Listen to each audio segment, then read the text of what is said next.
Eu vou verificar aqui, fazer uma análise em relação à questão doutrinária, né? Porque vamos em relação aí a filho espiritual, vamos lá. Porque no fundo, se a gente for parar para pensar, a diferença que nós que estamos debatendo esse tema estamos sugerindo, ela é, vamos dizer, até de certa forma meramente doutrinária. No fundo, ela não tem tanta diferença. Pelo menos no aspecto individual. No aspecto individual ela não tem tanta diferença. Digo, na hipótese de a pessoa mudar de comportamento. Então, mas aí que tá. Na hipótese de a pessoa mudar de comportamento. Na hipótese de a pessoa mudar de comportamento, realmente a diferença não é tão grande. É grande em relação a você, a tolerância que você vai ter do outro. Porque eventualmente o outro peca por ignorância e porque você de repente mudou teu comportamento, vamos supor, e você continua sendo cristão. Achando que uma situação antes que você acha que não era pecado e depois você passa a achar que é. Não deixa de ser cristão por causa disso. Não aplica os mandamentos, não é por causa dos mandamentos que a pessoa mudou o comportamento. Não é diferente de uma pessoa que aplica os 10 mandamentos. Nessa hipótese realmente não é. Só que justamente, vamos lá.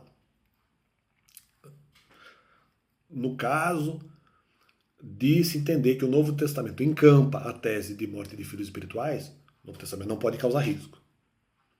Então não poderia dizer, não faz sentido o Novo Testamento dizer que determinado tipo de comportamento é pecado, porque o Novo Testamento entende que justamente a confiança da pessoa é a sua vida espiritual, inclusive com a ponto de dizer que não é pecado justamente para permitir que a pessoa, vamos dizer, peque por ignorância, para não perder a sua motivação, né? Claro, desde que isso não cause outras coisas graves, mas para não perder a sua motivação pessoal. Diz que não é pecado determinada conduta para justamente permitir a questão do pecado por ignorância, para que a pessoa não perca a sua confiança. Se ela perder a sua confiança, seria morte de filho espiritual. Não morte física, morte de filho espiritual. Porque a pessoa perderia a sua animação, né? E a partir do momento que o Novo Testamento faz o contrário e diz que determinada conduta é pecado, automaticamente está se igualando aos 10 mandamentos. Sim, o Novo Testamento não poderia fazer isso porque se encampou a tese de morte de filhos espirituais. Então, é essa a explicação. Se não se entender que existe morte de filhos espirituais, veja só, eu só passei depois no caso depois, só entendi morte de filhos espirituais depois da segunda repreensão, que foi no caso ali da Rádio Energia, com a minha pesquisa. Nem achei tão importante o que o pessoal da rádio falou. Tá. Se antes disso não se entender que é a morte de filhos espirituais, no caso do Novo Testamento, só porque o Novo Testamento diz que eventualmente, ou nenhum sacrifício no caso doutrinário, só porque eventualmente o Novo Testamento diz que determinada conduta é pecado, quando diz antes no próprio Novo Testamento que a conduta não é, e não se entende que haja morte espiritual, ou seja, acha que não, a doutrina de morte de filho espiritual não existe, ela não é aplicável, aí o único risco é o Velho Testamento ainda um pouco, porque se eu falo dos mandamentos, eu estou fazendo com que as pessoas tenham um comportamento só, passem a ter um comportamento só, se a pessoa acreditar. Se por outro lado, a pessoa, no caso, continua sendo crente, continua sendo cristã,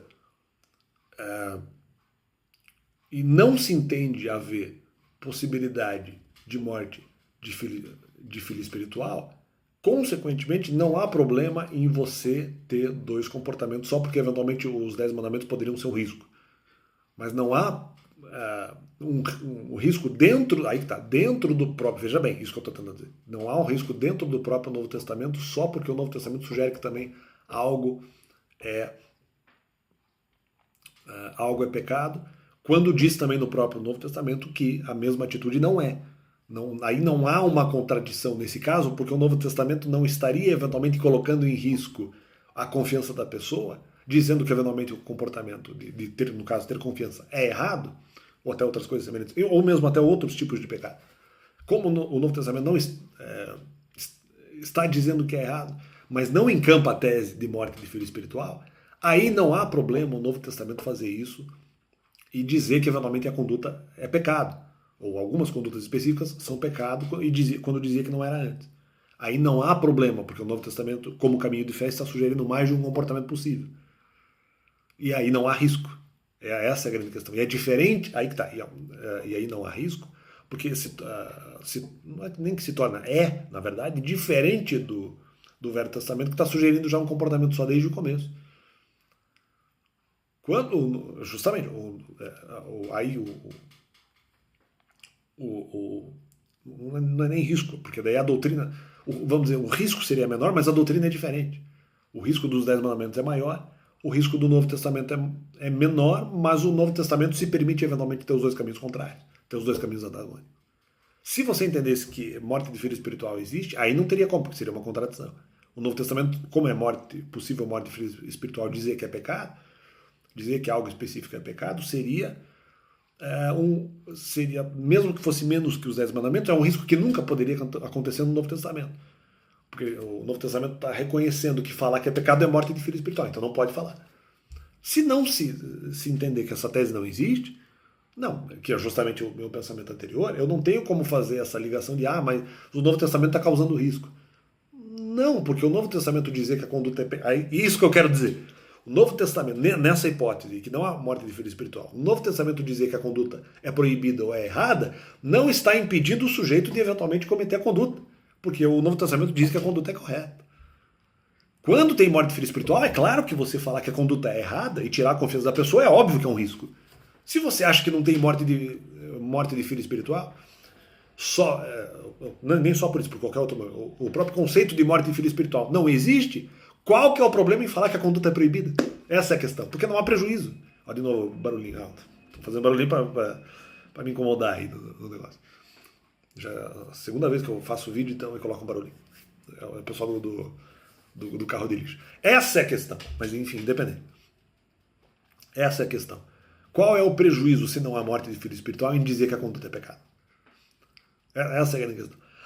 Mas os mandamentos são prejudiciais, porque sugerem um comportamento só. Mas o Novo Testamento não está sugerindo? Não. O Novo Testamento não está sugerindo. Porque o Novo Testamento permite a proteção, permite dizer... não, mas tem outro verso que diz que não é proibido. Tem verso que diz que é permitido. Tem verso isso. Então, está sugerindo o contrário? Não, mas o Novo Testamento continua permitindo. Os 10 mandamentos não continuam permitindo que haja, no caso, a permissão do pecado. O Novo Testamento permite dizendo que a conduta é correta. Portanto, gerando na pessoa a crença de que ela pode fazer. Então,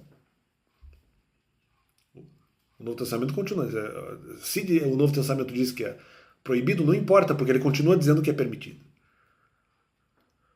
Diferente dos 10 mandamentos. Os 10 mandamentos é só um risco aqui. No caso só do Novo Testamento, sem morte de filho espiritual, pode falar que é proibido, não, tem um verso que é permitido. Se não se entender que haja morte de filho espiritual. Se se entender que haja morte de filho espiritual, sim, aí é contraditório. Se não, não. Mas o verso continua sendo contrário, não importa. Porque sempre vai ter o verso permitido. E aí, porque você entende que o Novo Testamento é duplo. Ou que essa é uma das possíveis interpretações do Novo Testamento. E é justamente a interpretação que eu fiz. Eles estão agora tentando forçar. Não, mas o Alex sabia do verso. Não importa, porque para mim o verso proibitivo do Novo Testamento, se você não entende, se você entende que não há morte de filho espiritual, você fala que é proibido, o efeito nem é importante e deriva da própria doutrina como contraditória. Ela não quer se assemelhar aos 10 mandamentos. Isso que eu estou tentando dizer. O Novo Testamento não está tentando fazer isso. Porque justamente o Novo Testamento permite a conduta. Não só proíbe, permite a mesma. A contradição, não importa. Ela permite. O Velho Testamento não permitiria. Os 10 mandamentos não permitem. Então é diferente. Aqui o Novo Testamento está criticando a conduta, mas diz que é certa. Diferente dos 10 mandamentos que não... Aí está, diferente dos 10 mandamentos que não diz, ou diz que a conduta não é correta, vamos dizer, geral. Pelos 10 mandamentos, geral. Pelo Novo Testamento não é geral. Então você tem como discutir no Novo Testamento. Se você coloca daí no Novo Testamento que se aplica crivo de morte de filho espiritual, não, aí não importa. Morte de filho espiritual, aí o Novo Testamento também não poderia, porque mesmo que fosse algo mais fraco que os 10 mandamentos, ele não poderia nem colocar em risco. Aí sim, não pode colocar em risco. Como não é o caso, ou se entender que justamente não há a possibilidade de morte de filhos espirituais, então aí o Novo Testamento não representaria, quando fala do verso proibitivo, não representaria a morte de filhos espirituais, e fica esse complemento do canal. E valeu.